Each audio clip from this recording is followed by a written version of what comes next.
స్నేహితులందరికీ శుభోదయం అండి. చారు ఛానల్‌కి స్వాగతం, సుస్వాగతం. కూర్మన్పాలెం రోడ్ నంబర్ 1 శివసాయి నగర్‌లో వెలిసిన శ్రీ శ్రీ వేదమాత అయిన గాయత్రీమాత టెంపుల్ ద్వితీయ వార్షికోత్సవ శుభ సందర్భంగా సంబరాలు జరుగుతున్నాయండి.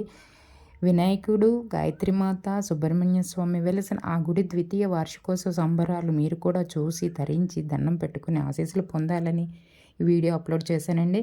దూరంగా ఉన్నోళ్ళు వీడియో చూడొచ్చు. దగ్గరగా ఉన్నోళ్ళు ఆలయానికి వచ్చి దర్శనం చేసుకొని, దండం పెట్టుకుని అమ్మవారి ఆశీస్సులు మనందరిపైన ఉండాలని మనసారా కోరుకుంటూ, శ్రీ గాయత్రి మాతాకు జై, శ్రీ గాయత్రి మాతాకు జై, శ్రీ గాయత్రి మాతాకు జై.